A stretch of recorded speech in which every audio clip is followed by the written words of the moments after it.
She is known for her exceptional learning in defense of female education in the field of philosophy. She is recognized for being a highly educated woman who excelled in art, music, and literature. She is Anna Maria van Schurman. In the 17th century, amidst a society dominated by male scholars, emerged a remarkable woman named Anna Maria van Schurman. Born in the Netherlands, she defied societal expectations and shattered the glass ceiling of her time. Anna Maria was not just a single-dimensional figure, but a polymath who excelled in various domains of knowledge and art.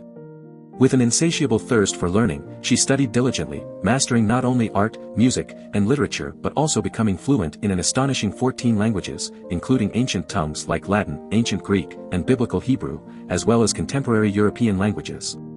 Her linguistic feat was unparalleled and demonstrated her intellectual prowess. Anna Maria's exceptional learning was matched by her unwavering spirit and determination. She ardently defended female education at a time when it was largely disregarded. She believed that knowledge was not limited by gender, and that women too had the capacity to contribute to academia and society at large. Her influence extended beyond her own achievements. Anna Maria van Schurman became a trailblazer, being the first woman to unofficially study at a Dutch university. Her pursuit of education paved the way for future generations of women who aspired to break free from the constraints of gender-based discrimination. Anna Maria van Schurman's story is one of resilience, intellect, and empowerment.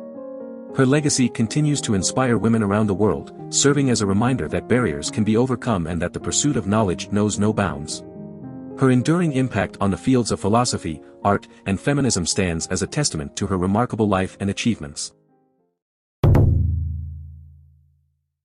In the bustling city of Cologne, a remarkable young girl named Anna Maria van Schurman was born into a family of wealth and privilege. Even from a tender age, her intellect and artistic talents set her apart from her peers. At just 4 years old, she could read, and by the age of 6, her paper-cutting skills surpassed those of children twice her age. With each passing year, Anna Maria continued to amaze, mastering embroidery in a mere 3 hours and even inventing her own technique for sculpting in wax. But it wasn't just her artistic prowess that defined Anna Maria. Her thirst for knowledge knew no bounds, and she recognized early on that there were countless things to discover that no one could teach her. While other girls of noble families were denied a classical education, Anna Maria's father defied convention and tutored her in Latin and other subjects. Through correspondence and discussions with esteemed academics, her mind expanded, and her intellectual circle grew.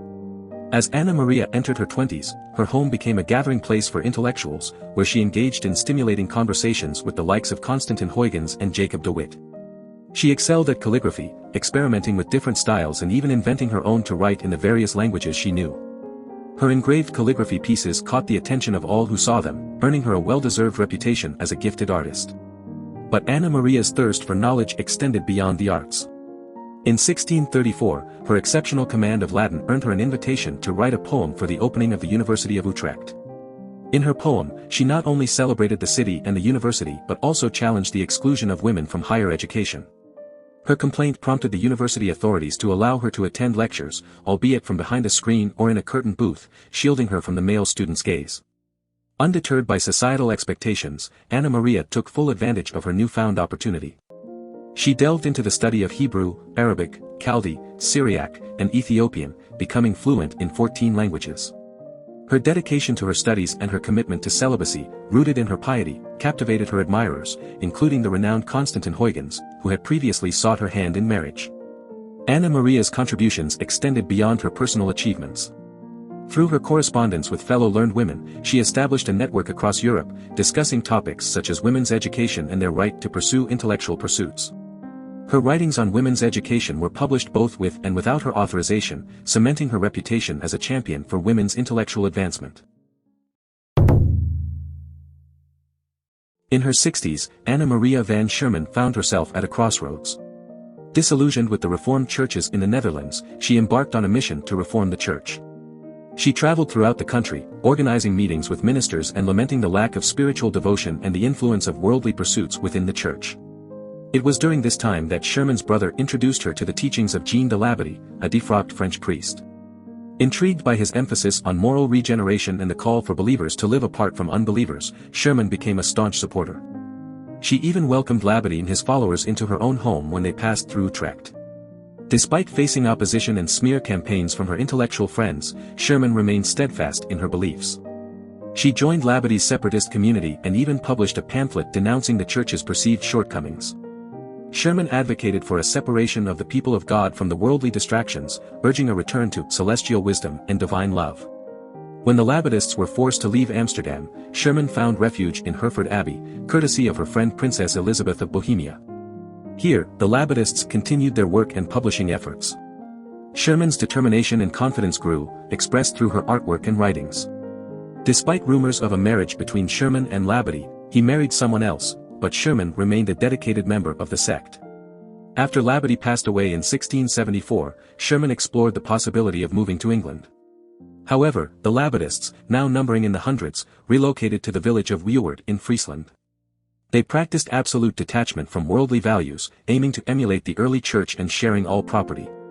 Despite her severe rheumatism, which left her homebound in her final years, Schurman continued to write and correspond with others. She worked on the second part of her book, Eucleria, or Choosing the Better Part, which celebrated the choice of Mary to sit at the feet of Christ. This work garnered praise from prominent figures such as Gottfried Wilhelm Leibniz. Anna Maria van Schurman passed away at the age of 70, leaving behind a legacy of unwavering devotion to her beliefs. Her commitment to pursuing a life of spiritual dedication and her willingness to challenge societal norms continue to inspire us today. Through her story, we are reminded of the importance of staying true to our own convictions, even in the face of opposition. In the obscure corners of history, there once lived a woman named Anna Maria van Schurman. While her name may not be familiar to many, her philosophy and writings have left an indelible mark on the pursuit of education and gender equality. Anna Maria, a scholar and philosopher of the 17th century, believed in the power of knowledge and the importance of educating women. Anna Maria's most famous work was The Learned Maid, or Whether a Maid May be a Scholar. This treatise emerged from her correspondence with theologians and scholars across Europe, where she passionately argued for the education of women. In her writings, she used the example of Jane Grey to highlight the value of female education, asserting that educating women in languages and the Bible would deepen their love for God. Her words echoed with conviction as she proclaimed, "A maid may be a scholar."